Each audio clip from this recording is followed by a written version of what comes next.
Welcome to Town of Arlington, welcome to Town of Arlington Redevelopment Board meeting, June 1st, 2026. I'd like to call this meeting to order. My name is Ken Lau, and I am the ARB Chair. Can the other members of the board please introduce themselves, starting with Rachel? Rachel Zamberry. Shayna Corman Houston. Vincent Baudouin. Steve Revelak. We're also joined by Claire Richter, Director of Planning, and Assistant Director Sarah Suarez. Correct? Correct. Our first agenda in the meeting tonight is review the minutes from May 4th. Do any of the board members have any changes to the minutes? Starting with Steve. No changes. Vincent? Nothing from me. Shannon? Nothing. Rachel? No changes. No changes from me. May I get a motion to approve the May 4th minutes as submitted? So moved. Second. Okay, Steve? Yes. Vincent? Yes. Shannon? Yes. Rachel? Yes. I'm a yes too. Okay. On the second agenda item, on public hearing for docket number 38899, 856 Mass Ave, Beacon Bank sign. There's a special permit hearing for the process for hearing will be, Claire, do you want to start this? Sure, I'm happy to.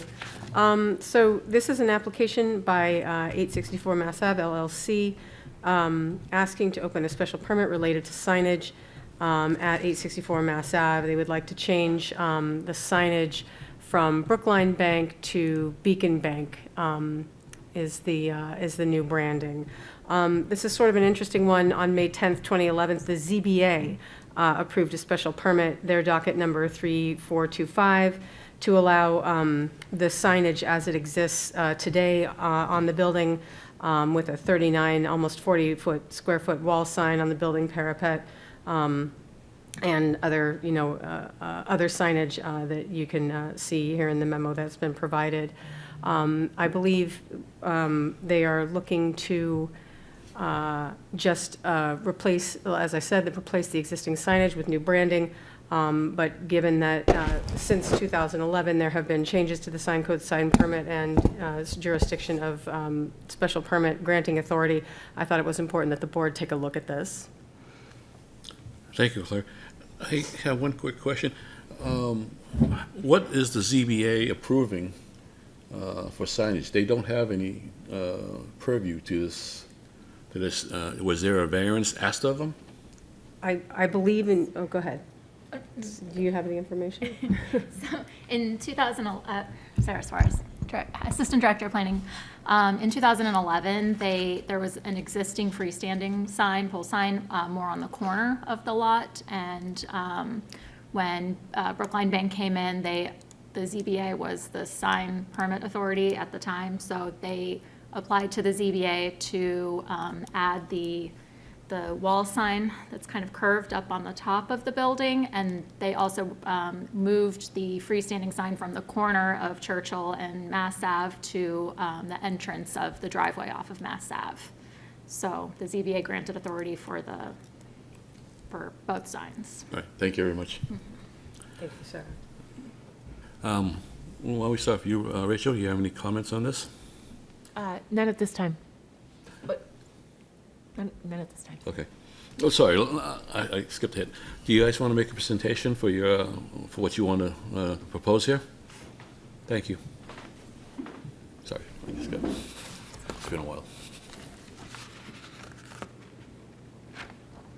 My name is Pete Hatcher, and this is obviously the property at 856 Massachusetts Avenue. I was seeking a double-faced sign. If you go to the next page. There it is. The pole sign is it's going to be 20 square feet. It's going to be the same sign in the same place. It's 13 feet, 10 inches in height.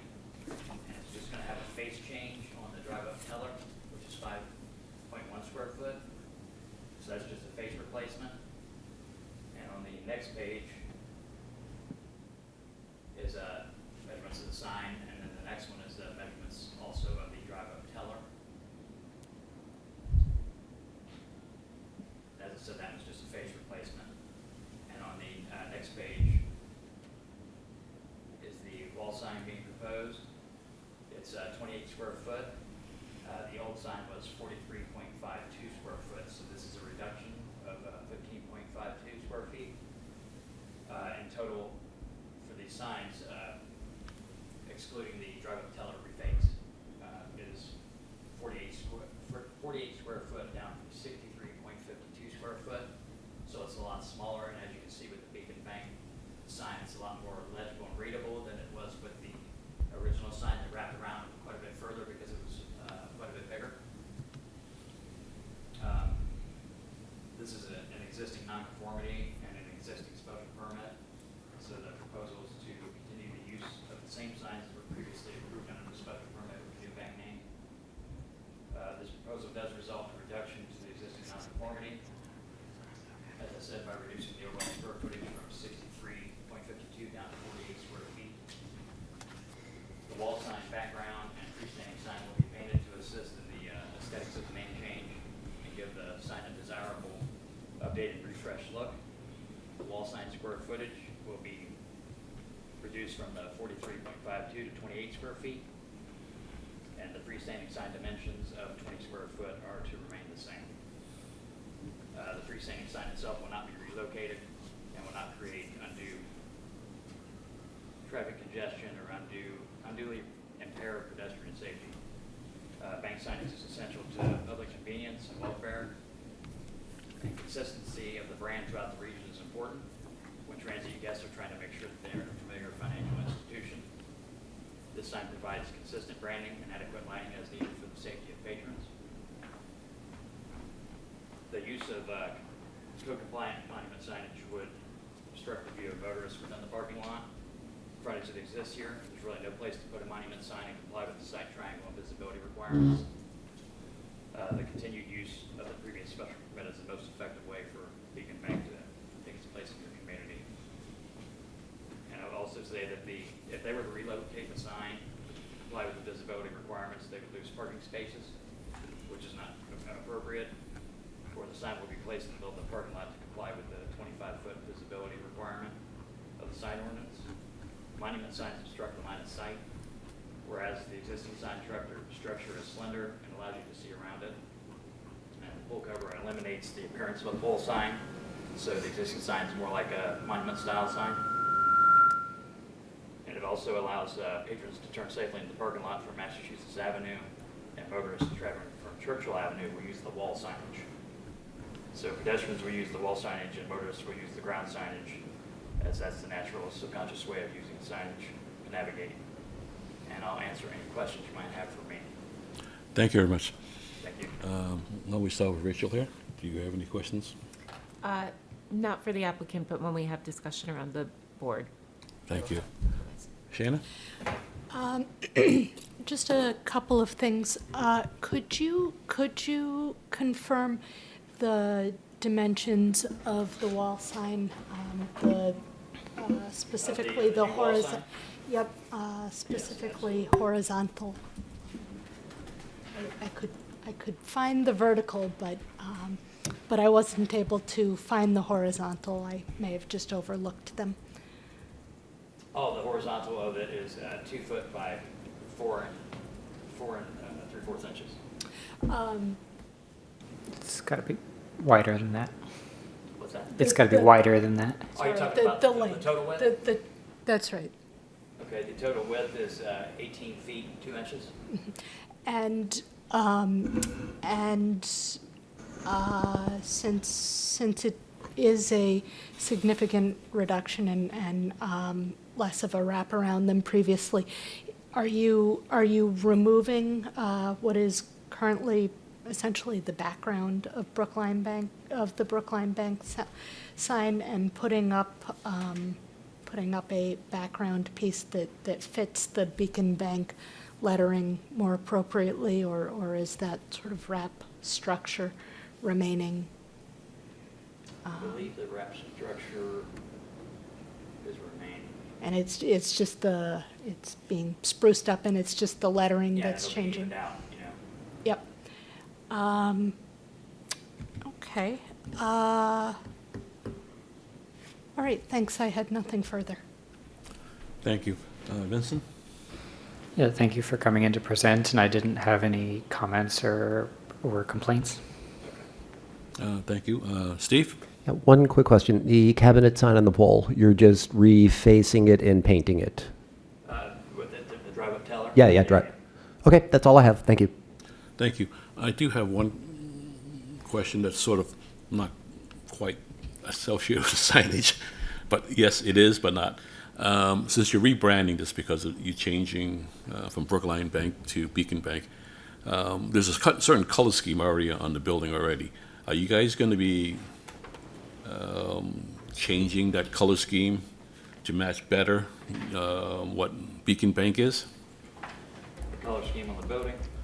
Yeah, more or less like the fascia and the metal cornice going around. I'm just wondering how big of a facelift is this? Is this just pure signage, or is this going to be, sprucing up the building a little bit? It's not really germane to this signage approval, but As far as I'm aware, this is purely signage. okay.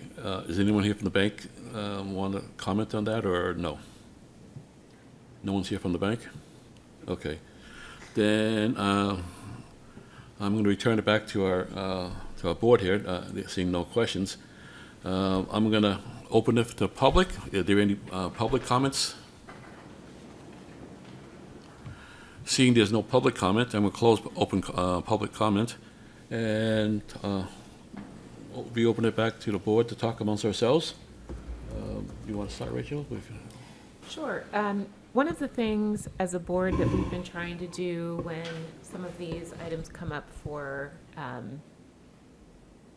review, where we have pre-existing nonconformities, is to decide where we ask the applicant to meet the current signage bylaw and where we don't.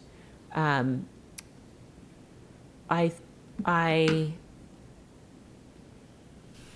don't like that we have a pylon in this location. I don't think that it's necessary. However, I also know that it has been existing for quite some time, and I just wanted to open that up to the board as to a discussion as to whether or not we would take the opportunity to ask the applicant to eliminate the nonconformity. Obviously, there are other tenants on that block that do not have similar pylon signage and rely on the wall signage, and they are findable very easily. So that's just the question I have. Thank you. Any comments to Rachel's remarks there? Or any comments amongst yourselves that you have that you might want to raise amongst ourselves?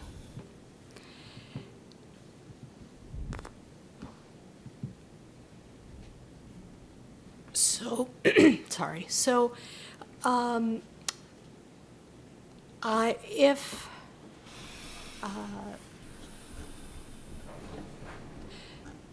if it were an application for a new sign,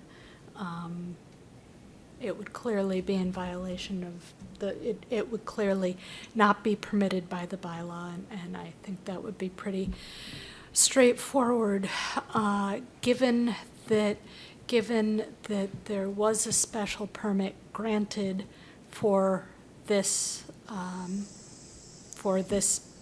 signage at this location, and they are not proposing substantial change or increase of the nonconformity. I would not be opposed to leaving it, though I absolutely agree that it's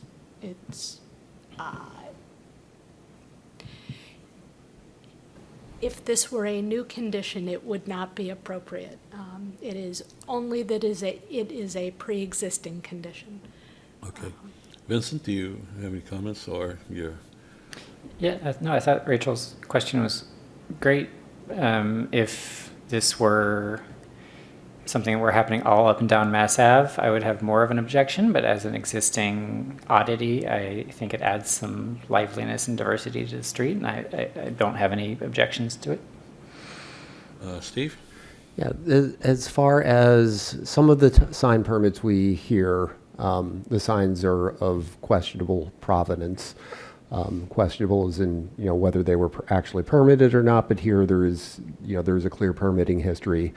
And I see this largely as just, it's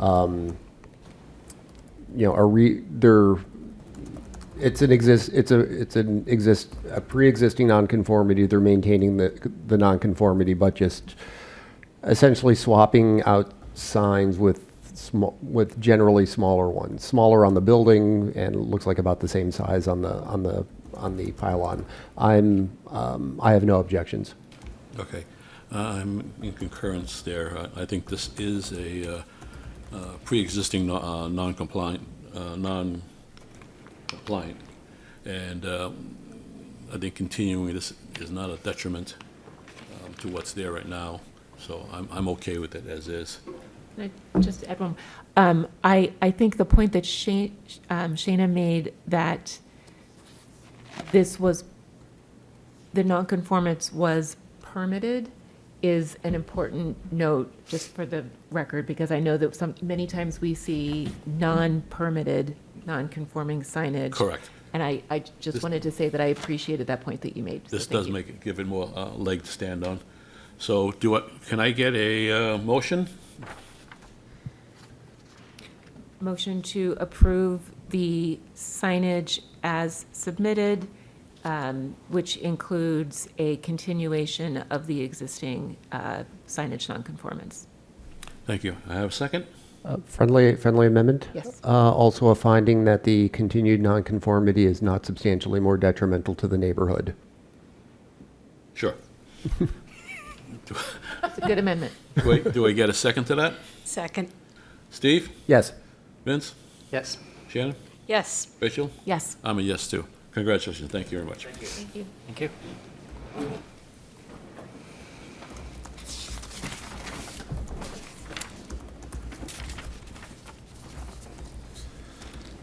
Our next agenda on the public hearing is docket 3879, 26 Dudley Street. This is a site plan review hearing continued from April 6 of 26. Claire, can you introduce the project, please? Absolutely. So this is an application by Mark and Gary Santini at Santini Realty Trust to open this special permit. They propose to demolish a deteriorated garage and storage shed in the rear yard and build an addition to expand a 3-story commercial and industrial building at 26 Dudley in the I District. On May 12th, the applicant was granted a variance by the ZBA to allow the proposed addition in the front, rear, and right side yard setback on the wedge-shaped parcel. The ZBA decision for docket 3898 noted that the narrowing shape of the lot towards its rear lot line, and the sloping of the rear of the property made it difficult to reconstruct the rear storage building and configure the lot in compliance with the district's setback requirements. The existing building is located 3.8 feet from Dudley Street in accordance with a variance granted in 1966, docket number 915. The rear storage building, which will be demolished due to its condition, has a pre-existing non-conforming rear and right side yard setbacks. Under the proposal, the property would be redeveloped into a roughly 12,000 square foot mixed-use building with office, light industrial, and storage uses. Mixed use is allowed in the industrial district by special permit. So we've included quite a bit of material here for this hearing, including the decision of the Zoning Board of Appeals. I will say that this project is also in front of the Conservation Commission. They went in for a hearing, I want to say, within the last 2 weeks, that has been continued to June. I would not advise, but I would like to comment to the board that, any decision that's made regarding this project could be conditioned on also the Conservation Commission's decision one way or the other on the applicability of their notice of intent. Thank you. Do you want to present? Yes, please. Go ahead. Mr. Chairman, members of the board, my name is Frederick Gilgon. I'm an attorney with the law firm Nicholson, Schrader, and Gilgon in Lexington. Here representing the applicant, Santini Realty Trust, as the owner of 26 Dudley Street. Present this evening for the applicant himself is Mark Santini and Gary Santini. Hold on a minute, sir. Can you speak more into the mic? I apologize. So present on behalf of the applicant is Mark and Gary Santini, principal owners of Santini Realty Trust. Bring it closer. Oh, okay. There you go. All right, sorry about that. Yeah, I can hear it now. I can hear it now. And I'm the one with bad hearing. Also present for the team here this evening is Brian Poisson as the architect from Approach 3. So this project, the applicant seeks to create an addition to the existing commercial building that currently exists and fronts on Dudley Street. A substantial portion of that building will be occupied by the Santini Family Construction Company once completed, and the remaining portion will be occupied by additional tenants. We believe that the project will not only benefit the Santini family, but will also substantially benefit the town of Arlington. The proposal, we believe, will revitalize what is presently a tired, underutilized, and somewhat run-down industrial property and transform it into a modernized, safer, more functional industrial commercial site that will continue to support local businesses, operations, employment opportunities, and a reinvestment within the Arlington Industrial District. As noted just a moment ago, the project does require additional approvals from the Zoning Board of Appeals and Conservation Commission, and as noted, the Zoning Board did approve the variances that we requested that allow for the building to be sited on the property as proposed in the site plan. And we certainly recognize and agree with the recommendation that any approval here would be conditioned upon any action by the Conservation Commission. The principal matter before the board this evening involves the environmental design review and related determinations under the Arlington zoning bylaw. Before I get to that, the existing conditions, just described briefly, it is an industrial district. It contains 12,150 square feet. The property is irregularly shaped as it narrows from the front of the property to the rear and tapers into a triangular configuration that's adjacent to the conservation area and the Millbrook. The site presently contains an existing industrial commercial building that's located on Dudley Street, as well as a storage garage facility at the rear of the property that is substantially dilapidated and will be removed as part of this proposal. The property is currently and has historically been used as a mixed-use industrial commercial site containing office, retail, light industrial, and storage uses, all of which predate the change to the zoning bylaw that required special permits for mixed use in the industrial district. For example, the current tenants include a florist, a contractor, a marketing company, and an insurance sales company. The site is heavily paved. It contains limited landscaping and reflects circulation and infrastructure conditions that no longer meet modern industrial redevelopment standards. The proposed development will demolish the existing garage and structure storage facility in the rear, will construct a new warehouse addition connected to the existing building, will improve the landscaping and stormwater management, will improve the pedestrian and vehicular circulation, will enhance the building and fire safety compliance, and will improve accessibility. At this point, I'm going to turn it over to Mr. Poisson to go through the features of the site plan and the building, and then I'll come back to myself and identify the specific relief that we're requesting and present an argument why we believe it should be allowed. So at this time, Mr. Poisson. Good evening. That's probably the best sheet to start on. So on the left-hand side of the drawing, you can see the existing conditions, which shows the brick building at the front along Dudley Street, and then the rear sort of rectangular shape is the existing storage garage. The drawing on the right-hand side of the drawing shows the proposed, which has maintained the existing brick building on Dudley Street, and then adds the new addition to the, as you're facing the building, to the right of it, down to the rear, encompassing sort of the right-hand property line towards the rear of the site where the existing shed was. A thing to note, if you look on the drawing on the left, there are currently 3 curb cuts One, as you're looking at the drawing right now, all the way to the left on the boundary line, one through a garage door that enters into the brick existing building, and then on the right-hand side of the site.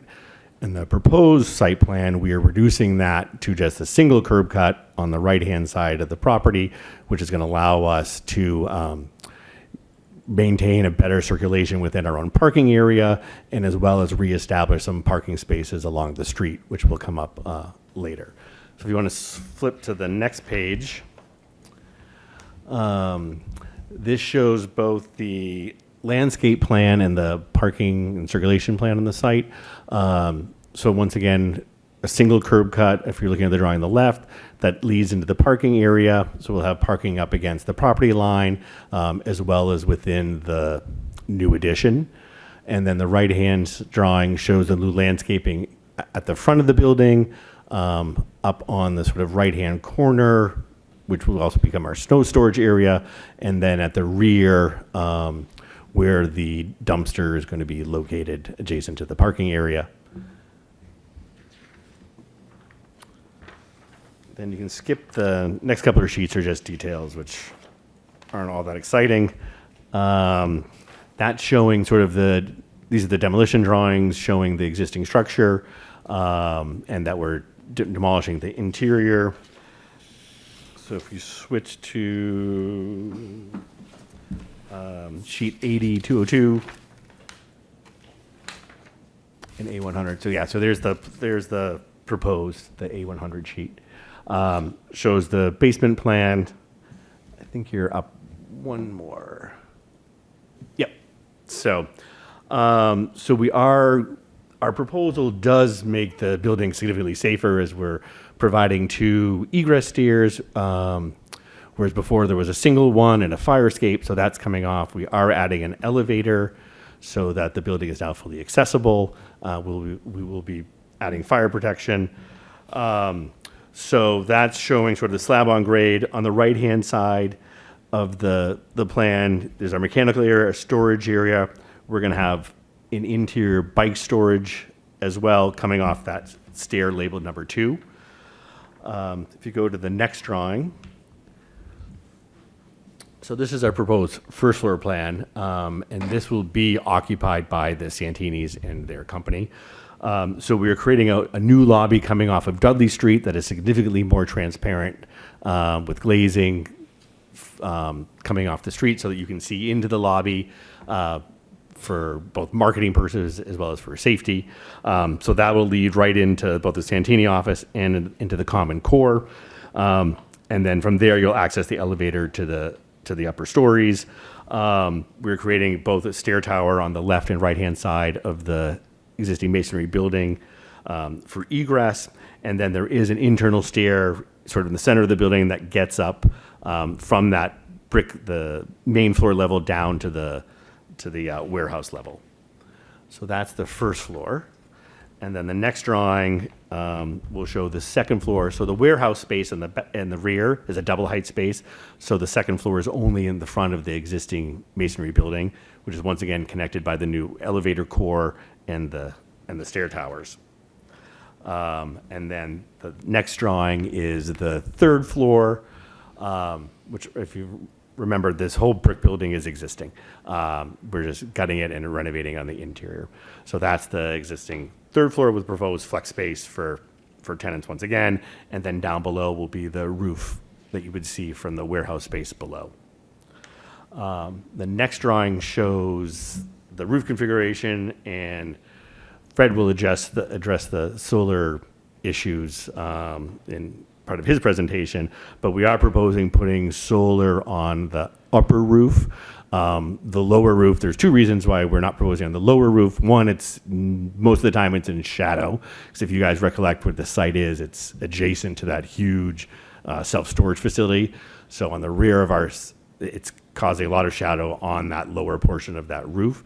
And there is also potential for our clients to add an additional story onto that in the future if market needs are hopefully require it. So we want to keep that solar free for that potential as well. The next sheets show sort of the exterior elevations, where once again, we're sort of providing new massing around the existing brick building that accompanies both the warehouse component and the stair towers and elevators towers. So that's the top drawing is the review from the rear. The next drawing below it is as from the driveways you would come in. So those are the two new garage doors going into the warehouse space, which is once again double height, and then primarily the masonry building wrapped with the new stair tower.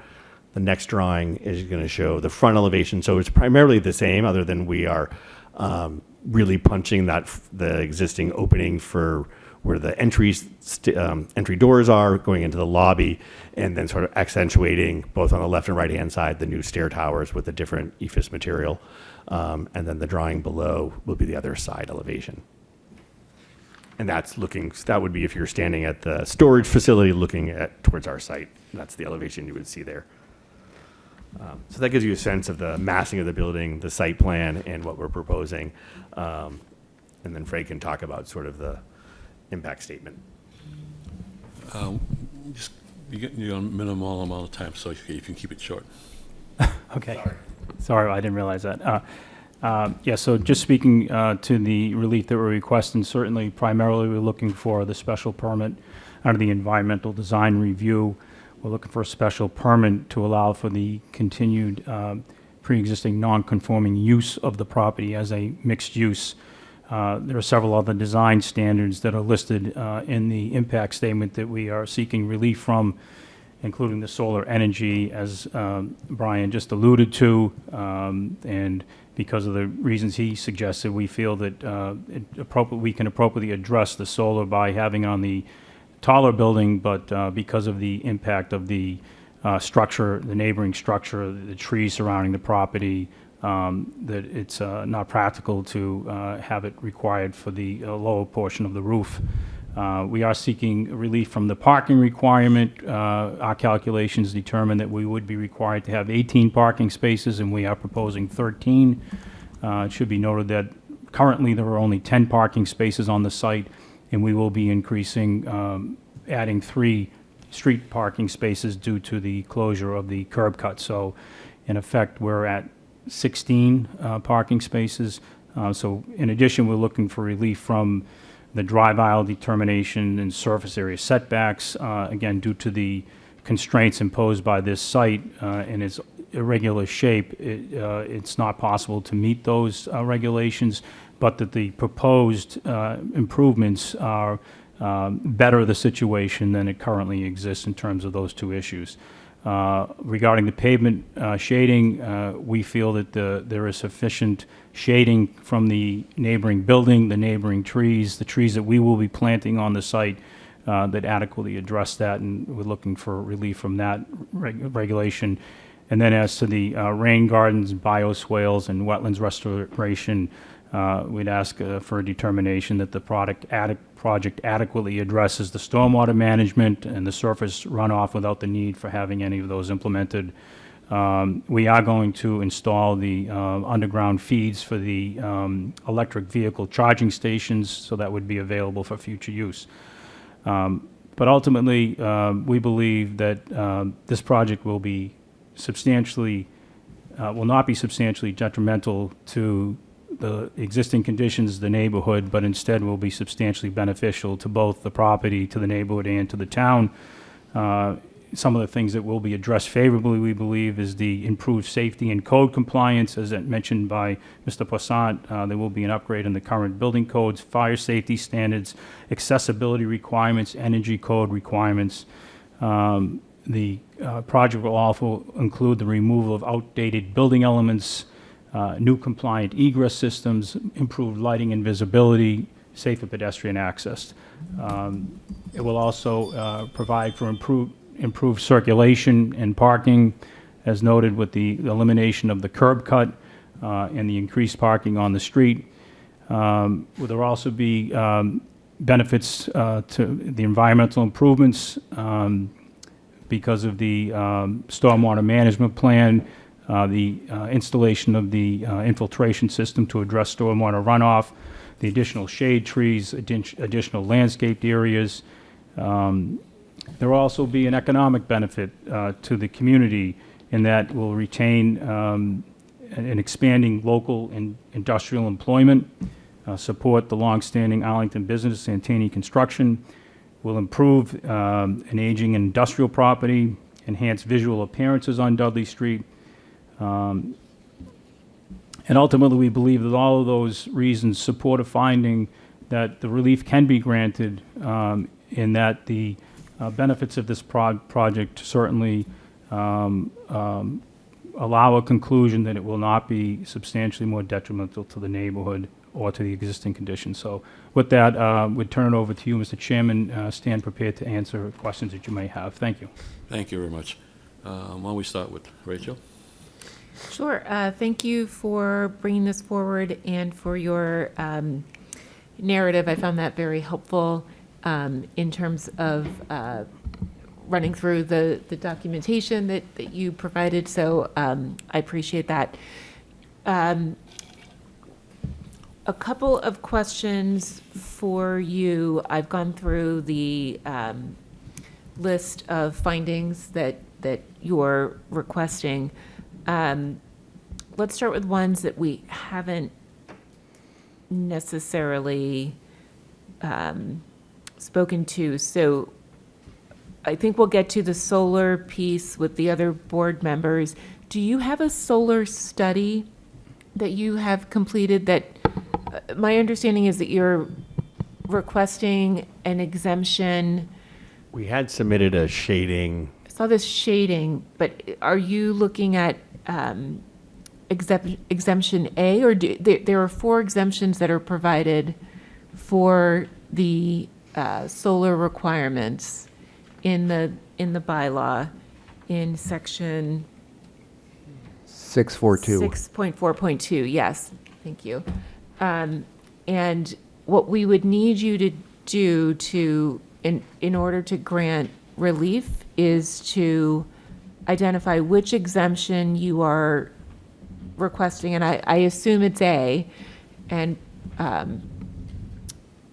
part of that is a study to prove, a solar study to prove out what you are looking for there. So I'm sure my other board members will have something to say there, but I just wanted to make sure that, we get to a specific request for the exemption. With regard to the building lighting, do you have that shown on the elevations? I saw the lighting study. No, we don't show them on the. Okay, that would be helpful to understand is where on the building the lighting will be located. Okay. You were requesting an exemption for 6.1.11 F2, the shading. There are other strategies when shading, this is for the parking lot, when shading isn't possible, there are other reflective surface strategies that are included. Have you included any other strategies that are, I think there are about 5 or 6 listed, that are an alternative to? Yeah, it was our intent that we thought we were more than adequate between the trees we were planting and the existing conditions. Okay. Relative to and also the shade of the construction of our new building. Okay. The other section that I think we would need to make a finding on is the transparency in section D3 of the Industrial District Design Standards, which requires a minimum transparency on the ground floor principal facade, visible from a public right-of-way. I know that the section of the building is the existing building. Correct. That faces Dudley Street. It is, the way that the bylaw is written is it applies to any building which includes an addition over 50%, which you comply with. Again, I just want to state that for the board that if we felt that a modification to the existing building was not something we wanted to ask of the applicant, we would need to make a finding in that case. Okay. Yep. That's all for right now. Thank you, Rachel. Shayna? Thank you for your presentation. I appreciate it. Many of my questions would echo my colleagues, and so I will try to winnow those out. So I did not see a TDM plan in your application. Did I miss it, or was it in there? The transportation? No, we did not have one. Okay, so if you want parking relief, we're going to need a plan.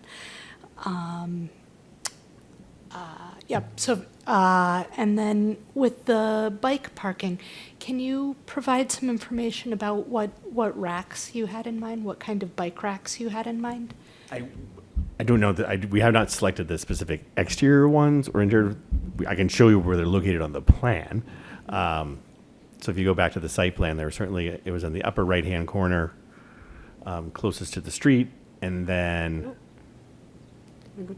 yeah, to the right, up in there. And then we were proposing the bike storage in the basement, and it would be accessible through that new stair tower, as close to that entry drive as well. And And we were going to have a ramp interior on the stamps on the stairs for the bikes. and would it all be interior? Would it all be sort of at one level, or would there be any need to lift bikes into the air? No, it would be all at one level. Okay, great. You mentioned the EV parking. Would those spaces be EV ready, or would the chargers actually be installed? Our proposal was to have them EV ready. Okay. So with the site lighting, Claire, could you pull up the site lighting study?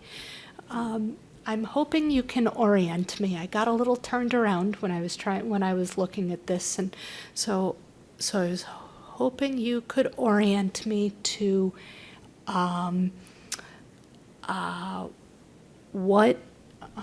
essentially which abutters were where. Which drawing are you looking for, Shayna? I'm sorry. Just in the regular drawing set? It's, yeah,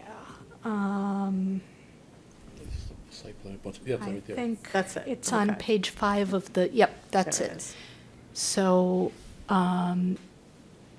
So the orientation hasn't changed, right? Yep. So if you're staring at that plan, the huge self-storage facility is to the left. yep. And And, then there's an open space to the right that has like storage trailers to the right, and then it's the next. and to sort of across the street, sort of to the left are some residences. Yeah, Claire, do you have the images that we submitted of the streetscape, I think, at some point? And there's an apartment building. Yeah, to the other way. To the right. Let's see. A low-rise apartment building Yes. to the right. So, so I noticed there were a few places along the property line. There's the images. Thank you. Great, thank you, that's helpful. So there were a few places along the property line where the photometrics were higher than others. And I think it would be useful to understand what the photometrics would be like at the actual residences. So at those houses across the street and at the apartment building, to understand what the spill is going to be. You know, I think it doesn't matter so much for the commercial spaces, but what the impact is going to be on the residential neighbors. Okay, we can certainly put that together.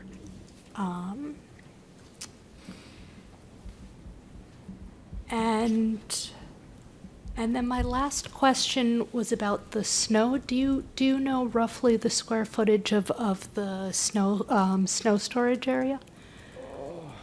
I should, but I don't remember off the top of my head. It's definitely to the right. It's that little section there, and Yep. my eyes are shot, so I can't read my own dimension string. So sorry. Okay. But it is that area, and we've been having conversations about it with the Conservation Commission. So that's still part of those hearings. Okay, great. Thank you. Thank you. Thank you. Vincent? Yeah, thank you for coming in. I appreciate the materials and particularly the thorough impact statement, which was very helpful. So for parking, I believe that we have the ability to apply a mixed-use exemption for the first 3,000 square feet of non-residential space, which would essentially, if I understand correctly, bring your parking requirement down to 13, and I would be fine with applying that and not necessarily requiring a TDM plan. I think we also need to look a little bit at your parking geometry. It's the spaces that I have some concern about are the one where the vehicle is being shown making the turns. You know, that the drive aisle there looks like it's about 18 feet. And I know it's not backing out straight, it's turning, but that's tight. Yeah. And the other space that I have some concerns about is the one at the very end where they're not really going to be able to get out without finding some way to turn around. And I'm just wondering, how would you address that? I mean, are you going to have to be opening those bay doors so someone can back in and then get out of the Yeah, I parking lot? mean, it was sort of our intent that we know that one's tight. That would be an owner space for these guys, and they would work with their team to facilitate getting in and out. My only thought was, you know, I was wondering whether having the spaces be angled spaces rather than 90-degree spaces. Angled, meaning that as you come into the lot, it's an easier to get into the space, but then It's hard to get out. it's harder to get out. Right. So- And then they go longer, right, when there's Right. sawtooth. So I don't necessarily object to it because I know you're going to be using a lot of these spaces for your own use and, Correct. Or the applicant is, but my fellow board members, I mean, we might want to talk about it more. For solar, I think it's reasonable to grant the solar reduction, but I would be curious to know if any of the other board members have ideas on how to improve the solar potential of the site. The only thought I had was some sort of structure over the north part of the parking lot, like a shade structure that you could put solar panels on, because that's the only part of the site that's not getting a whole lot of shade. But, you know, that's just an idea. If you didn't do that, I think that north side of the site might also be a good place for one additional shade tree. You've got an area at the top right where it says 3 kind of medium-sized trees, and I was just wondering whether one large tree might not be a better use of that space. Let's see.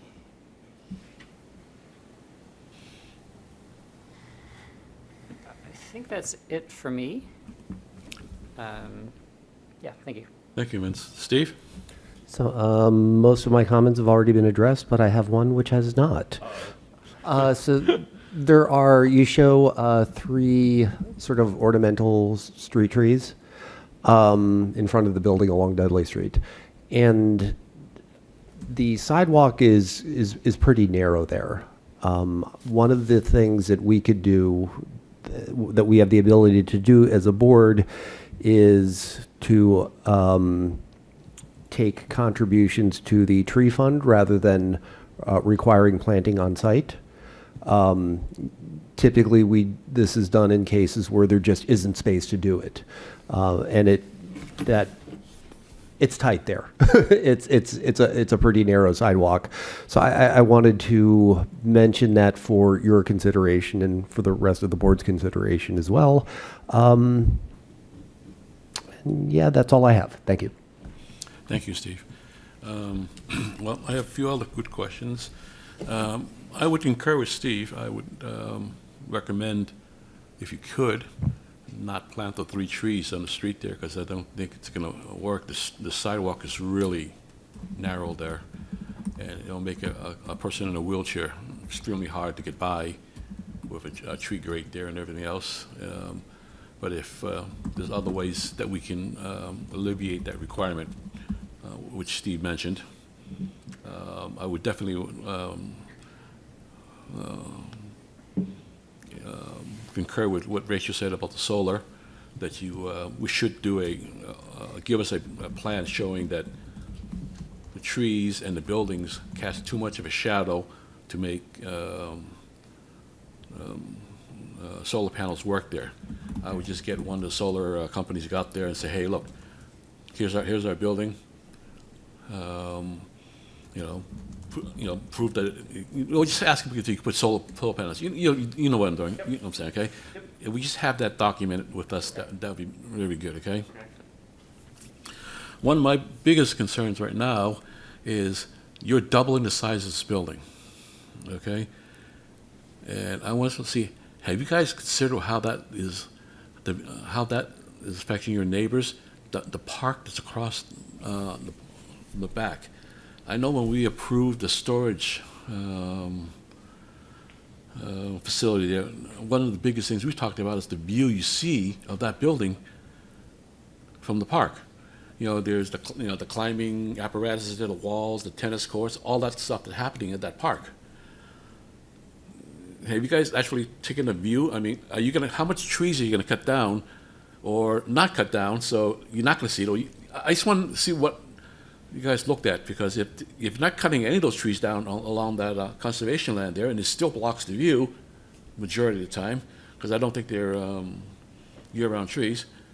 I'm just asking you to look at it. I'm not asking you to come So up we with... haven't touched anything in that, so the area below is not our parcel. I realize that. Right.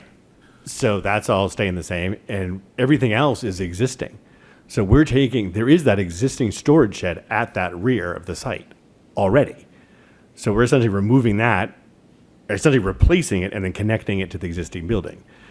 And our existing building is 3-story. We're only coming with a 1.5-story addition. But it's twice the height of your accessory building right now, okay? That's in the back there. And the footprint is right bigger. That 3-story building is much further back. The storage shed, the addition you're adding to it is much bigger, and it's 2 stories high, right in the back. You cannot compare what you're adding there to be the same as what was there with a 1- and 2-story little accessory buildings in the back. Mm-hmm. It's a much greater mass. I just want you to look at that and to say how's that affecting that park and the neighbors there. Okay.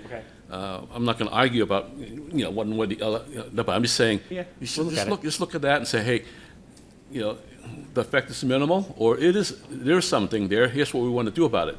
Because we made them decorated in certain ways so where it's it's like a front almost, okay? And I just want you to sort of look at that, okay? Okay, sure.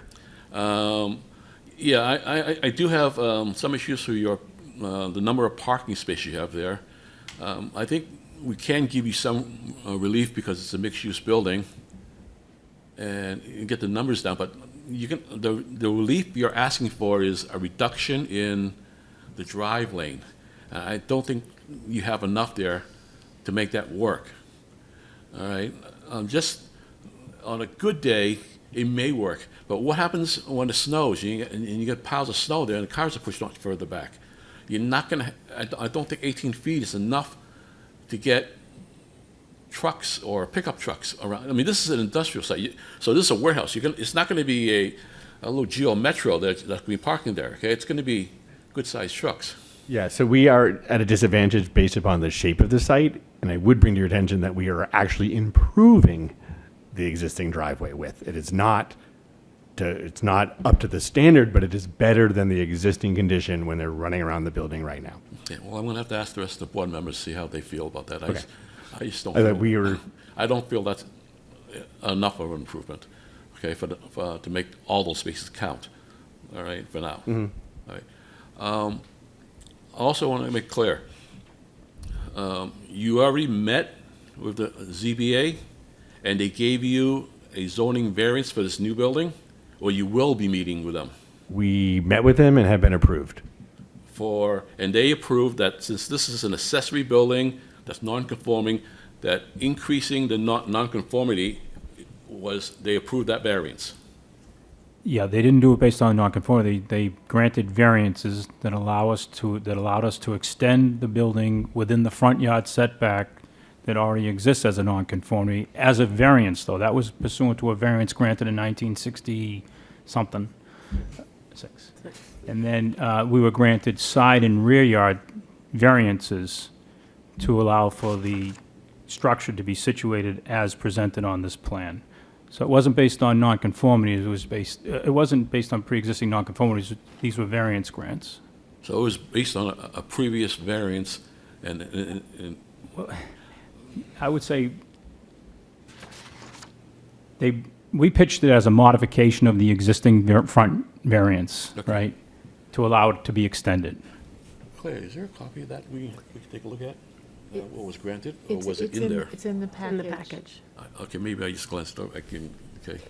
I'll refer back to the rest of the board to see if they have any other issues with that. I thought, I was a little confused on that part, okay?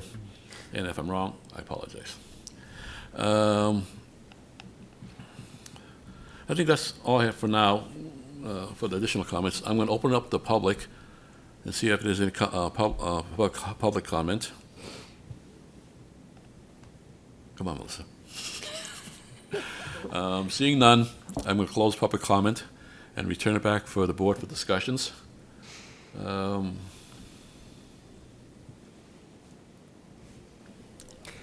I think there's enough missing information and stuff we requested that we're going to ask you to come back and represent. And I'm just telling the board, is that what the feeling is? And if it is, then and then also like to get a list of what kind of questions we have so we can give it to you so you have a clear understanding of what we're looking for. So we're not like, come back. Okay? Is there agreement with that?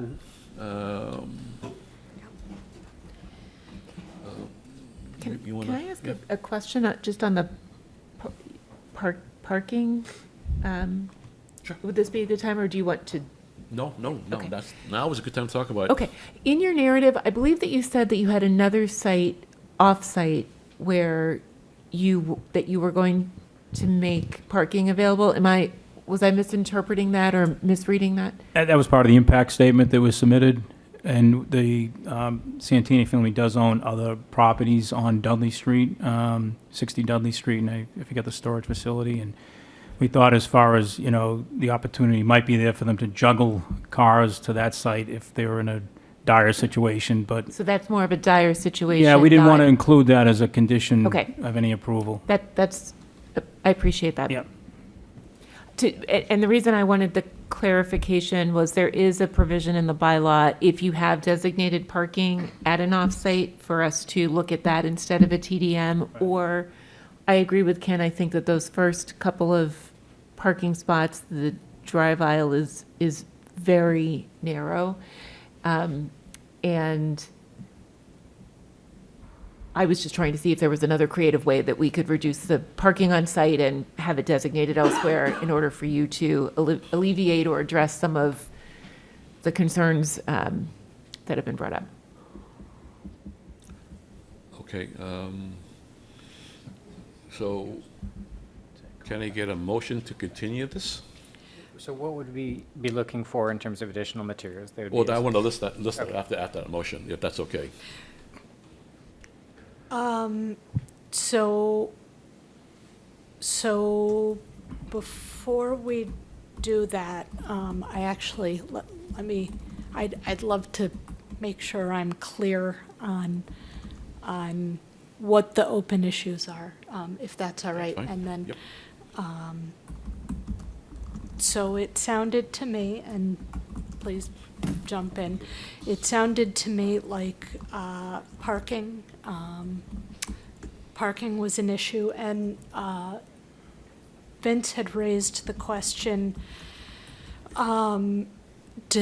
about the 3,000 square foot about the 3,000 square foot mixed use bonus. Were there thoughts about that?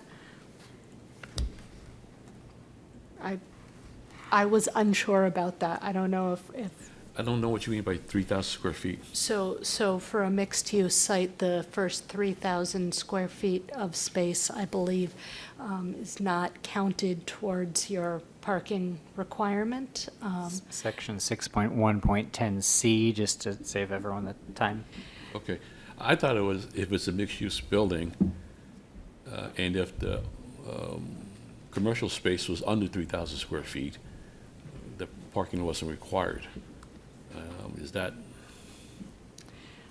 not Well, my? the first 3,000 square feet are exempt, so if it's, the commercial space was smaller than 3,000, then, the whole thing would be exempt. Okay, but I've never seen it used to subtract from the whole totality of the building. I just thought that section doesn't require any additional parking because it's below the threshold. It reads, for mixed-use development, the first 3,000 square feet of non-residential space is exempt from the parking requirements of this section 6.1. Okay. So, so that changes the minimum parking count to 12. 12. You can get rid of one. I still think that there's a issue in the parking configuration on Yep. site, so Yep. And that's do helpful they- clarification, yep. but Do they have 13 there? How many parking spaces do you have? I'm sorry. I should recall this, but there's. Yeah, so we're showing 13 on site. So if the requirement is 12, then that might solve the problem, or could potentially solve the problem. They could lose a parking space and reconfigure. If the requirement is 18, then it's a moot point. So, It's a good point, Shannon. If you can look at that. Yeah. We will look at 6.1.10C, I think it is. yes. But there's still one more spot that Vince talked about at the end near the dumpster. That still doesn't comply. Okay. We'll Can take I- a look at can the Sure. the aisle and the tight spot. Can I just add something for the board? If they looked at that and that is if the requirement is now 12 because of the 3,000 reduction, and if this doesn't, if the drive aisle doesn't work, would we consider a TDM plan to reduce this further so that they can create a parking configuration with a drive aisle that does work? Steve? Yeah, I'd actually like to toss out one for just 3 TDM measures for the applicant's consideration and for the board's.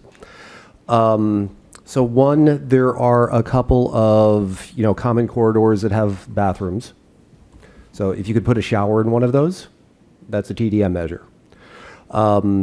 Number 2, providing charging facilities for e-bikes. So a couple of outlets in the bike room would count. And one that we'll have to sort of discuss as a board, there is a provision that says for residential uses, if there is a frequently running bus line within a quarter mile, that counts as a TDM measure. Now here you have a frequently running bus line that's, the nearest bus stop that I can find is on the corner of Mass Ave and Mount Vernon Street. It's about 1,700 feet from the building, which is about a third of a mile. I would be comfortable with this because I walked a half a mile from the train station to an office building for several years in a job that I had. So it's, the distance seems reasonable enough to me. Anyway, yeah, so that would be my suggestion for, or list of TDM measures to consider. Thank you. Keep it going, Shannon. So, okay, so I would say we've given you a lot of things to look at related to parking and drive aisle. So number one. Okay, number two, solar, I think we need a solar study, and to go further than that. Number three, site lighting, where on the building is the lighting going to be located, and what is the spill onto adjacent properties, particularly the residential properties. Number three,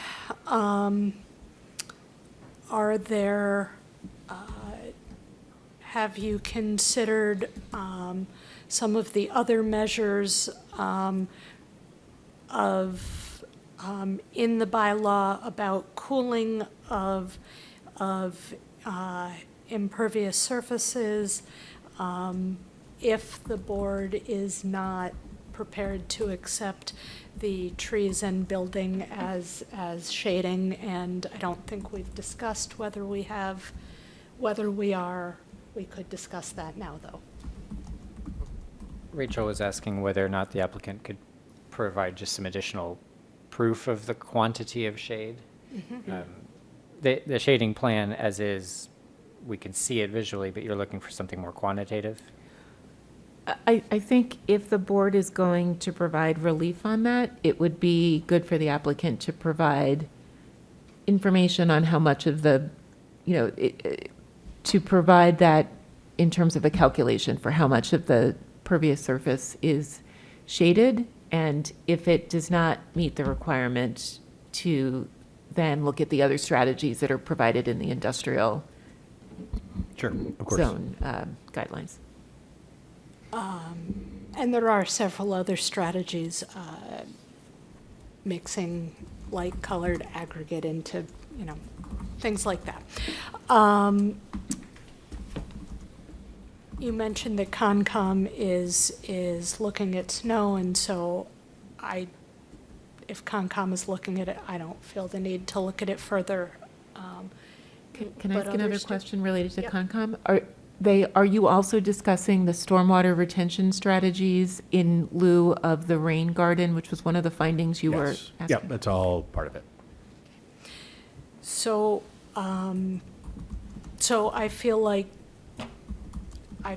there are a variety of things Concom will need to approve, and that's great. And I would just, when we get to our final decision, my feeling would be if Concom's approval changes anything material, I'd want the applicant to go back for administrative or other re-review, just so that there are no material changes that come as a surprise.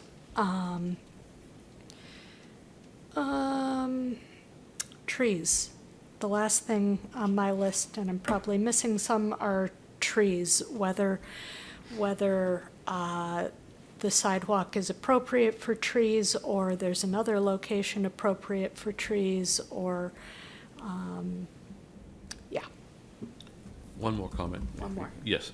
If you can take a picture from the park, viewing toward the building, and then maybe superimpose outline of a SketchUp behind the trees, or indicating how much the trees, or, how's it blocked? Yeah. And if it's not totally blocked, what kind of view we would be presenting to the park, that's all.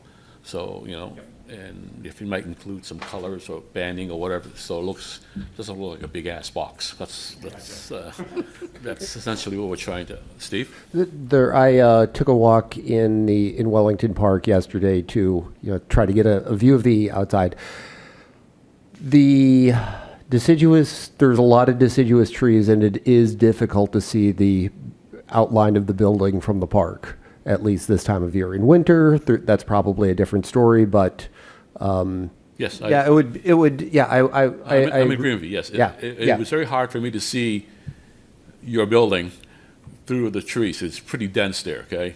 But, I'm sure, I've never actually went out there in wintertime.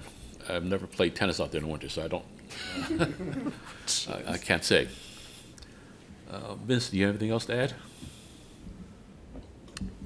Rachel, for the question of transparency, you're not looking for any additional changes to the design. We would just need to discuss and decide whether we're okay with that.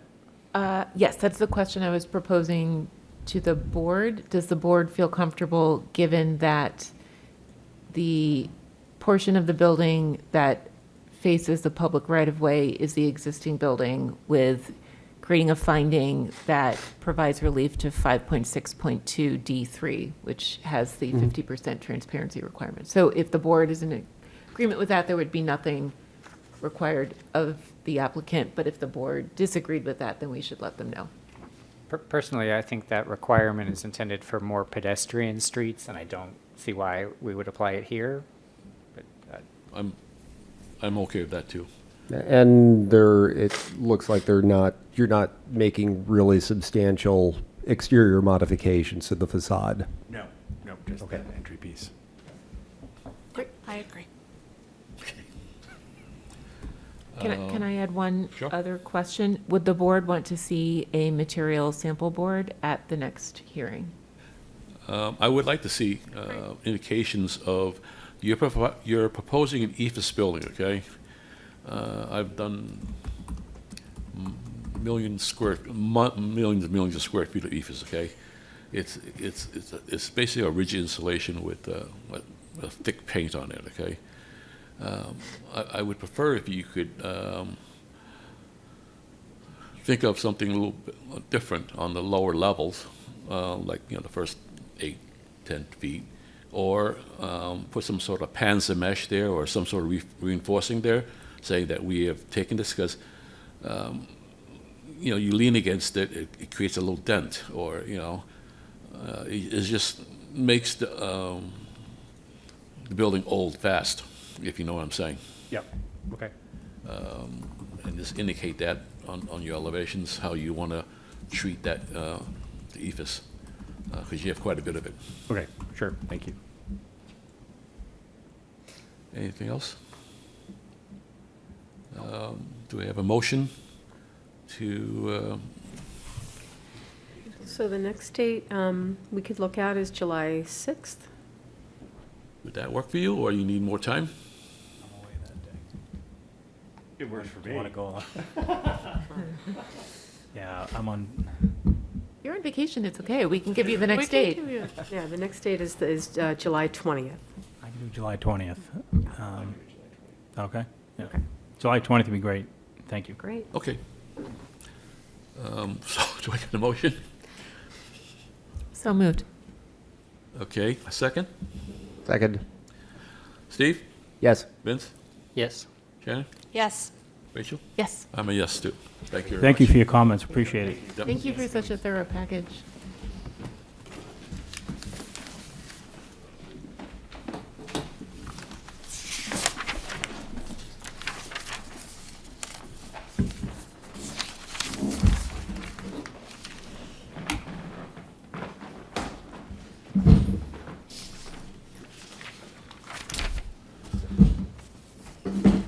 Next on the agenda is a discussion for the substitute motion for Article 53 and 55 that was passed by town meeting. The official vote language in both motions are attached to the agenda along with a set of slides. Vince, do you mind giving us a little briefing about this article? Yeah, thank you. Ken asked me to go over what town meeting decided here, because it adds a little bit of a clarification to this portion of the bylaw, which Can you hold on? Can we slide that? There's no one here. Yeah, that's If fine. that's okay. You want to read it?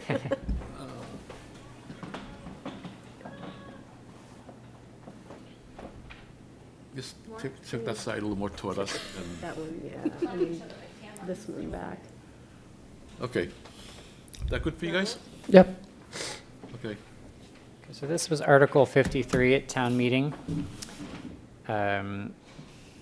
This was a substitute motion. It was amended by an amendment from Gene Benson, and there was a floor amendment, which isn't captured in the language here, but I think it's fairly, it's not material to the impact of the article. I think he's added the gross floor area of the building at the ground floor, or something that clarifies a little bit. I don't have that in front of me.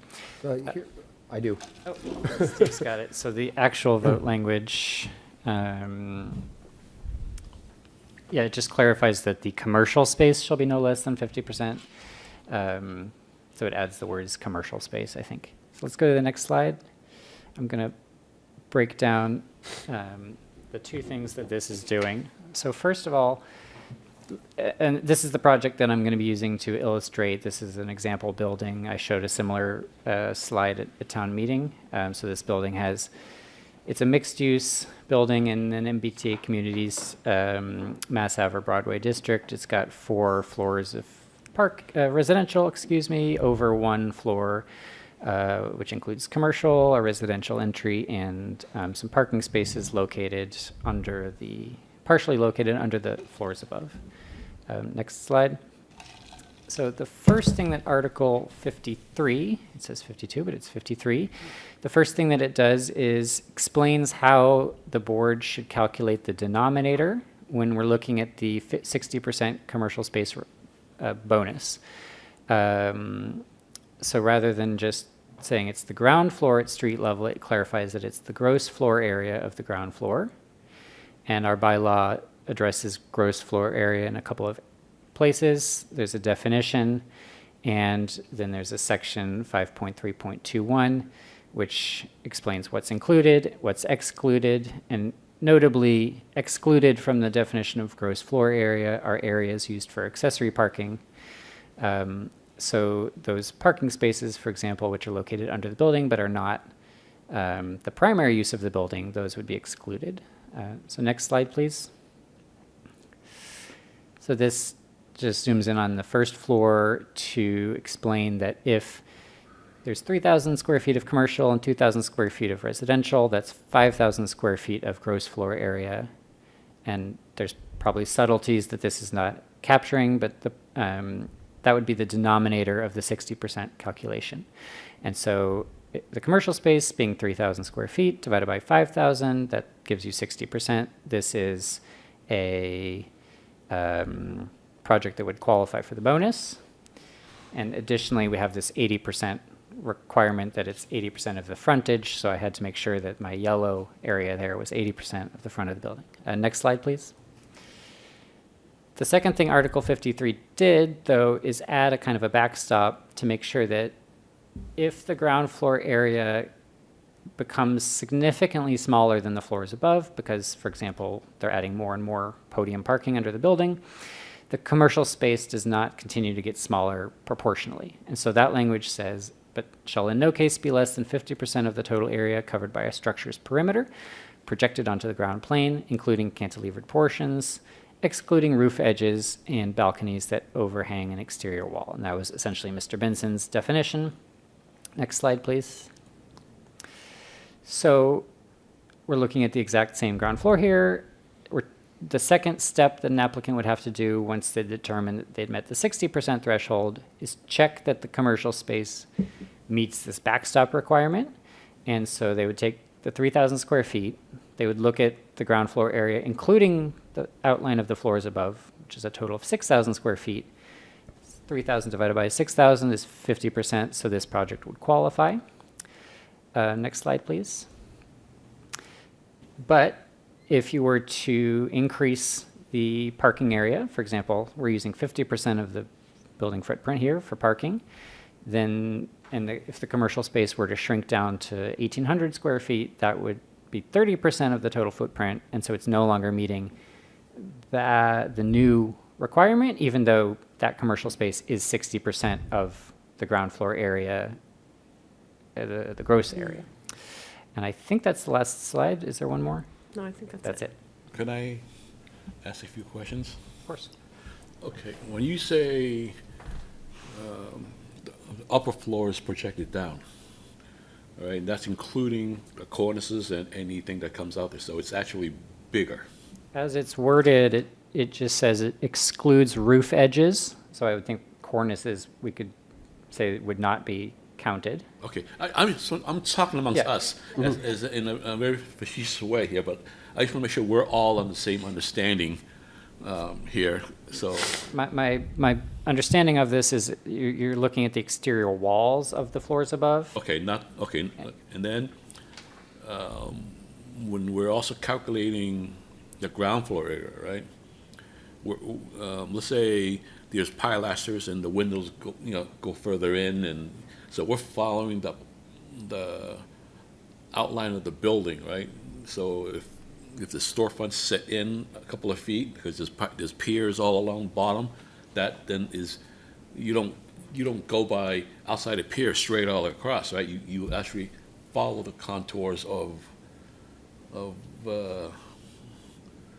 the ground floor. That's how you calculate the ground floor area. Can we go back to slide 2 or 3? 3, yes. 3. What about Next- the normal next one. pictures, so, yeah.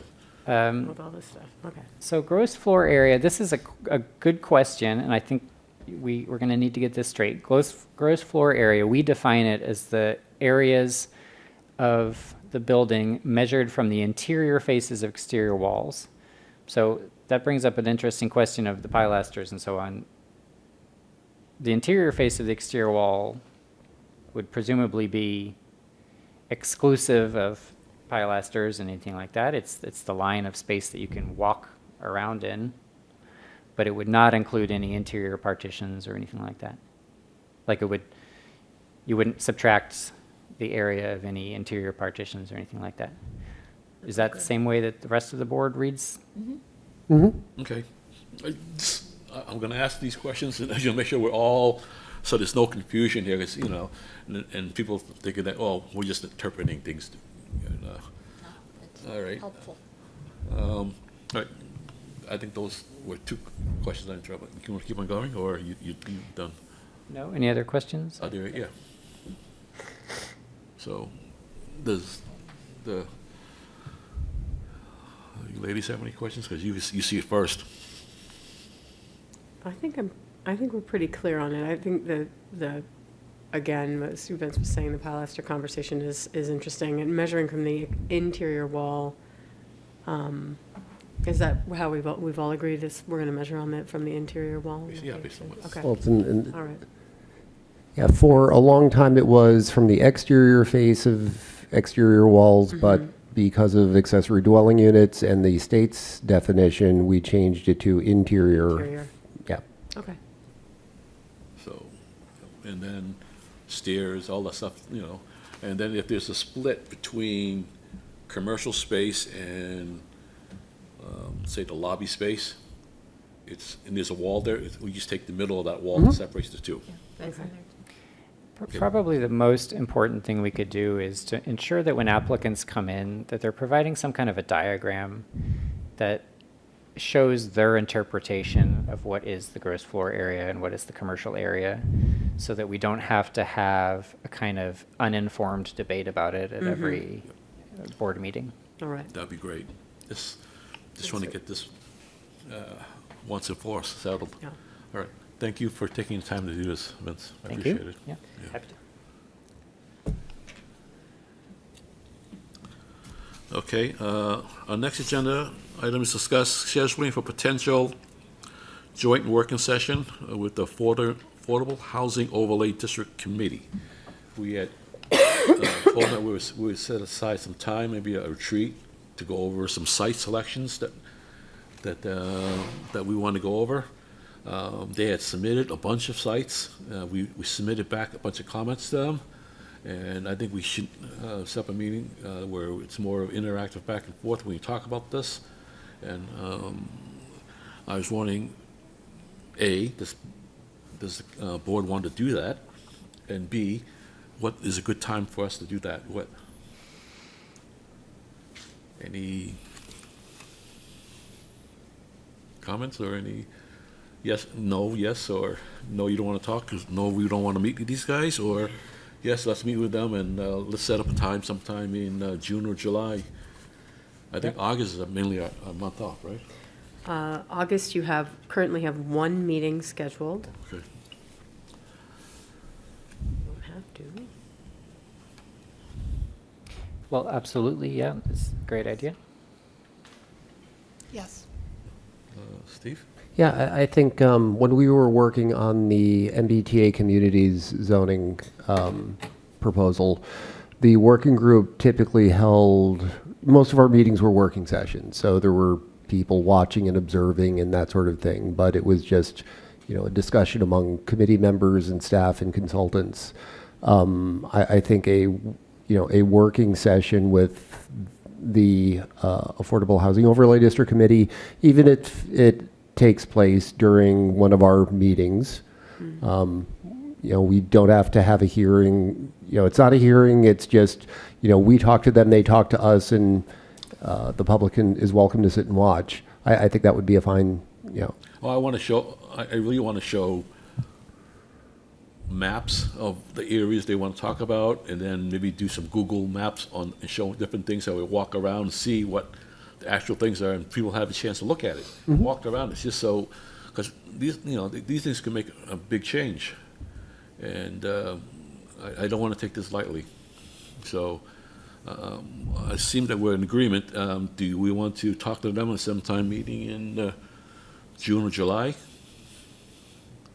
I know, Rachel, you're obviously. Well, I guess what I would just ask Claire, given the meeting, the agenda items, is there an upcoming meeting that looks like it would be light on the hearing agenda? And if the answer is no, I just wanted to propose, that might be helpful for the board if there's a night already identified.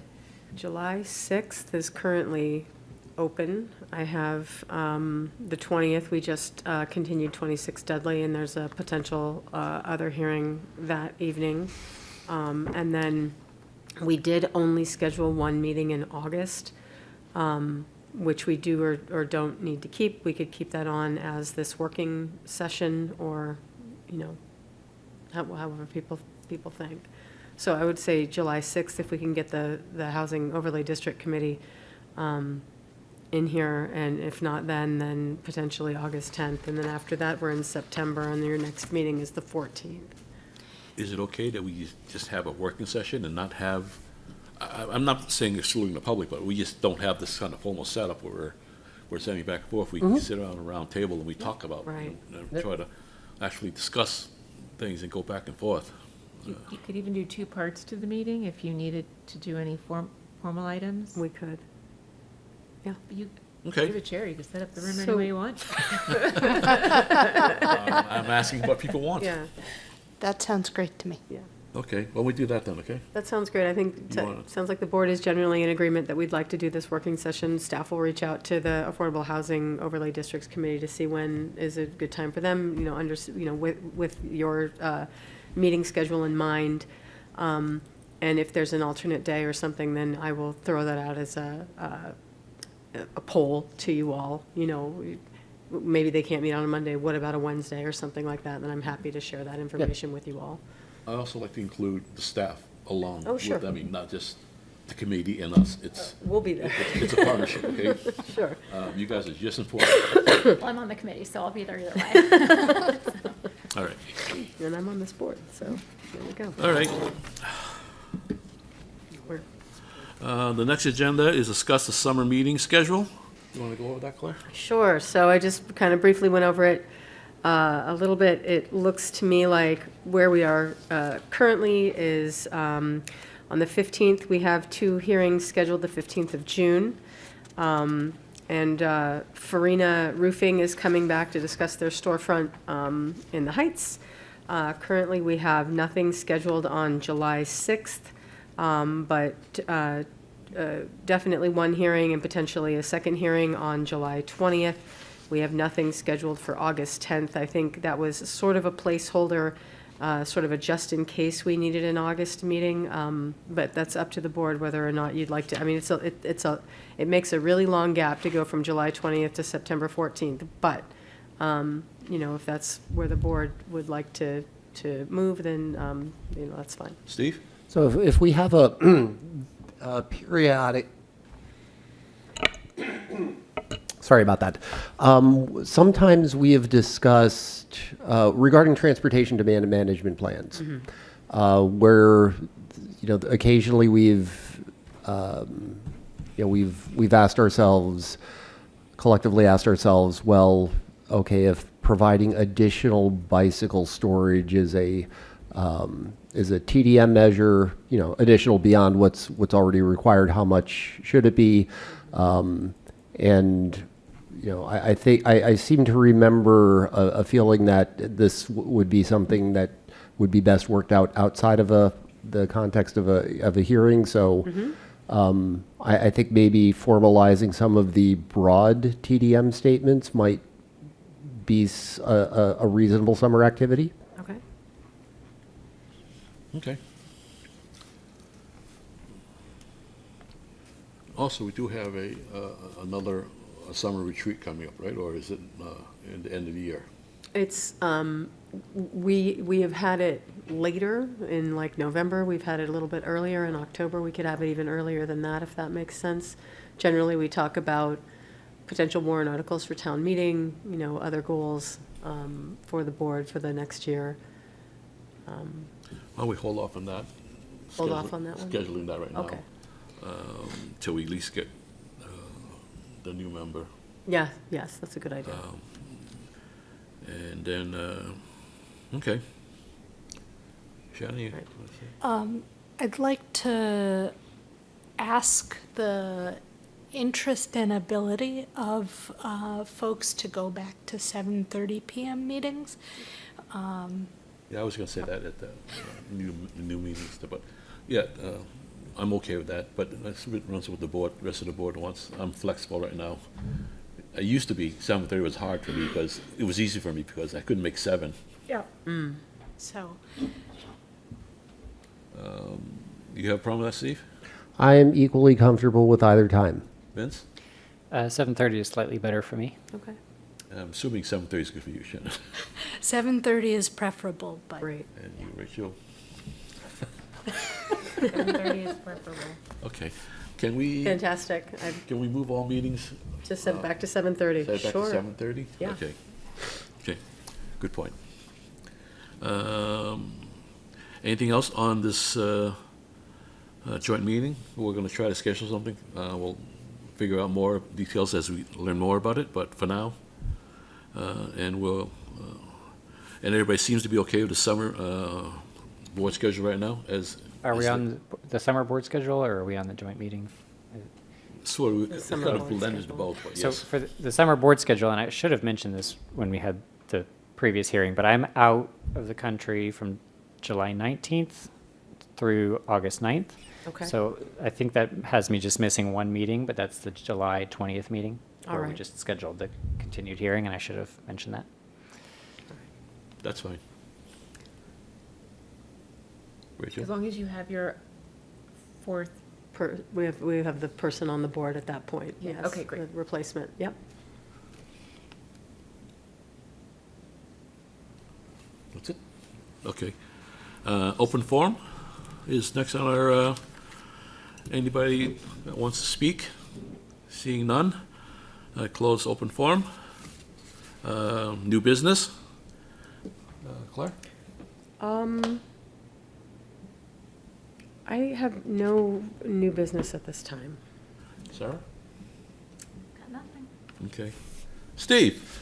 So I noticed that that staff issued an RFP recently for, I think it was updated design standards. I was wondering if you all could say a few words about that. Sure, absolutely. So we recently issued the RFP years ago before, I believe before I was hired, town meeting made an allocation to the ARB to look at design guidelines. And while we do have design guidelines, I think that were done, 2015, yeah.